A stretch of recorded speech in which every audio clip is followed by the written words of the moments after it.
राधा हर रोज जंगल में फल तोड़ने जाती है और वही फल वो बाजार में बेचती है। उसी से उसका घर चलता है। राधा हर रोज जंगल में दो पंछी को देखती है। वो दोनों पंछी पेड़ की डाल पर बैठकर चिल्लाती है, माँ, मैंने फल नहीं खाया। पता है बेटी, मुझसे गलती हो गई। माँ, मैंने फल नहीं खाया। पता है बेटी, मुझसे गलती हो गई। राधा हर रोज दोनों पंछियों को बात करते हुए सुनती है। अजीब है, मैंने ऐसे पंछी कभी नहीं देखे। ये दोनों आपस में ऐसे क्यों बात कर रहे हैं? राधा उनके पास जाने की कोशिश करती है, लेकिन पास जाने से ही दोनों पंछियां उड़ जाती हैं और अगले दिन फिर से उसी जगह पर वापस आ जाती हैं।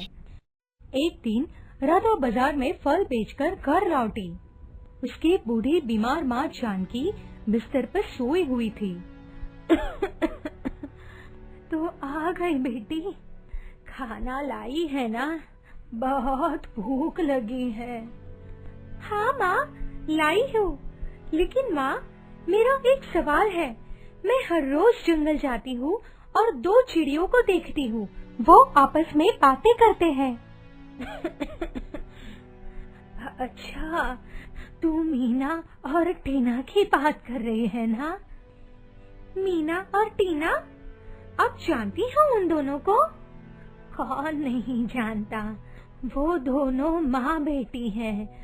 कहते हैं पिछले जन्म में वो बिल्कुल हमारी तरह थे। मीना माँ थी और टीना उसकी बेटी। मीना बहुत बीमार थी, जैसे कि आप बीमार हो और आप ठीक नहीं हो रहे हो। आपका इलाज भी नहीं बता पा रहा है कोई। इस रोग का कोई इलाज नहीं है बेटी। तू कहानी तो सुन। कहानी में ही इस रोग के बारे में कहा गया है। जानकी राधा को कहानी सुनाने लगी। आज से कई 100 साल पहले मीना और टीना इसी गांव में रहती थी। मीना बीमार थी और हमेशा खांसती रहती थी। टीना अपनी माँ का ख्याल रखती थी और घर के काम काज करती थी। एक दिन मीना बहुत जोर जोर से खांसने लगी। टीना डर गई। हे भगवान, माँ को क्या हुआ? मुझे अभी डॉक्टर साहब को बुलाकर लाना होगा। टीना डॉक्टर साहब को बुला लाई। डॉक्टर साहब ने मीना की चेकअप करने के बाद कहा, टीना, तुम्हारी माँ बहुत ज्यादा बीमार है। इस बीमारी के बारे में हमें कुछ भी नहीं पता। तो क्या मेरी माँ जिंदा नहीं रह पाएगी? मैं कुछ नहीं कह सकता। अब बस भगवान को बुलाओ। सब कुछ भगवान के हाथों में है। टीना भगवान को बुलाने लगी। मीना की तबीयत दिन ब दिन खराब होती रही। टीना ने हर एक कोशिश की जिससे उसकी माँ की जान बच सके। उसने लोगों के कहने पर घर के नुस्खे से कोशिश किए। बड़े बड़े साधुओं के पास अपनी माँ को ले गई। किसी ने ताबीज बनवाया तो किसी ने कुछ खाने को दिया। ऐसे ही 1 साल बीत गया और एक दिन मीना के सपने में देवी माँ आए। मीना, तेरी बेटी तुझसे बहुत प्यार करती है। तुझे बचाने की हर एक कोशिश कर रही है। उसकी इस कोशिश से मैं प्रसन्न हूँ, लेकिन अपनी जिंदगी बचाने के लिए तुझे खुद से कोशिश करना पड़ेगा। जंगल में लाल रंग के फलों के पेड़ हैं। उन पेड़ों से एक टोकरी भर के फल तोड़ के ला और फिर पीले रंग के फूल तोड़ के ला।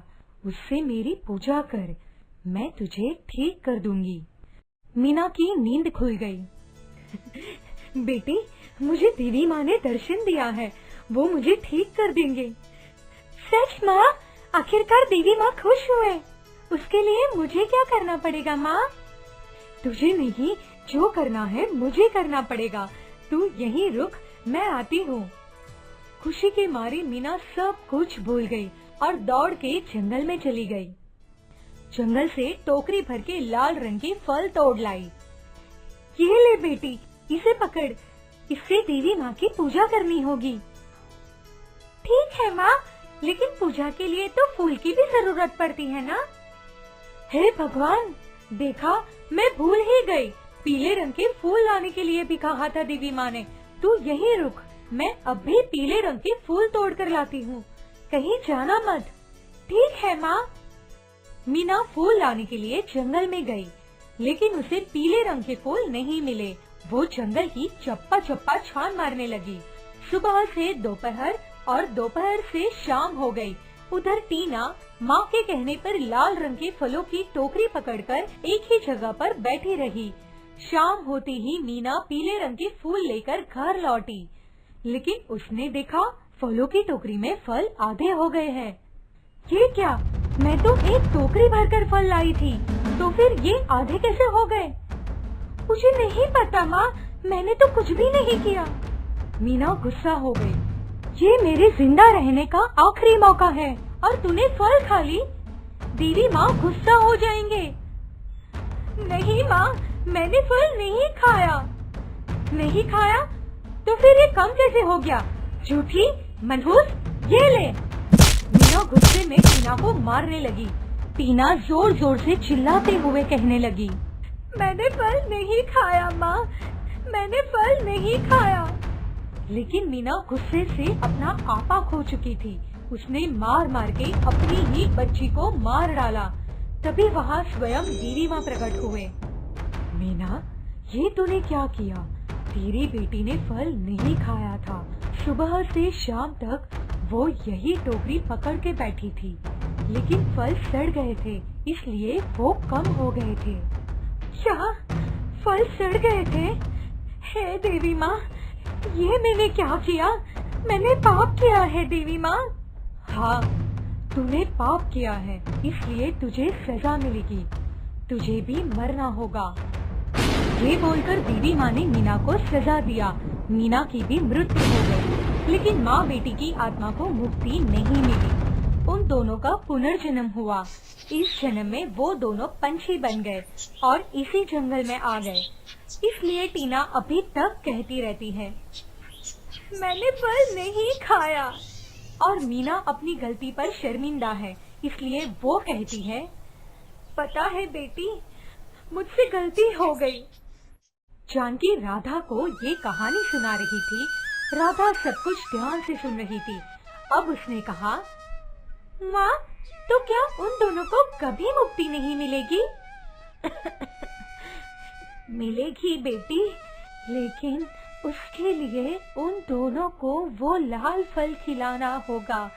लेकिन उस घटना के बाद अभी तक जंगल में किसी भी पेड़ में लाल फल नहीं आए हैं। कहते हैं, जिसके मन में कोई पाप नहीं है, वो अगर उस पेड़ पर अपना हाथ रख दे, तभी उस पेड़ में फल आएंगे। लेकिन हम सब पापी हैं, इसलिए वो दोनों पंछी मीना और टीना अभी भी यहाँ पर है। राधा के नरम मन पर इस कहानी ने एक गहरी निशान छोड़ दी। वो बस इसी कहानी के बारे में सोचती रही। अगले दिन वो फिर जंगल में गई और चुपचाप उन दोनों पंछियों को देखने लगी। देखते ही देखते सुबह से शाम हो गई। राधा घर लौटने के लिए उठी और उसका पैर किसी चीज में फंस गया। वो गिर पड़ी और उसका हाथ उस पेड़ पर लग गया। पेड़ पर लाल रंग के बहुत सारे फल आ गए। माँ, वो देखो, लाल फल आ गए, लाल फल आ गए। अरे वाह, चल बेटी, फल खाते हैं। दोनों पंछियों ने लाल फल खा लिए और उन दोनों को इस दुख से मुक्ति मिल गई। वो दोनों गायब हो गए। पेड़ से एक लाल फल राधा के हाथ पर गिरा। राधा उसे लेकर घर लौटी और माँ को सब कुछ बताया। वाह बेटी, तेरे मन में कोई पाप नहीं था, इसलिए तू उन दोनों को मुक्ति दे पाई। ये फल खा लो माँ, मेरा मन कह रहा है कि आप भी ठीक हो जाओगे। जानकी ने वो फल खा ली और सच में उसकी तबीयत बिल्कुल ठीक हो गई। और उसके बाद माँ बेटी हमेशा के लिए खुशी से जीने लगे। इसलिए कहते हैं कि पुरानी कहानियों में कुछ तो सच्चाई होती ही है। उसे मानना न मानना तो अपनी अपनी श्रद्धा है। Like, comment, share, and subscribe.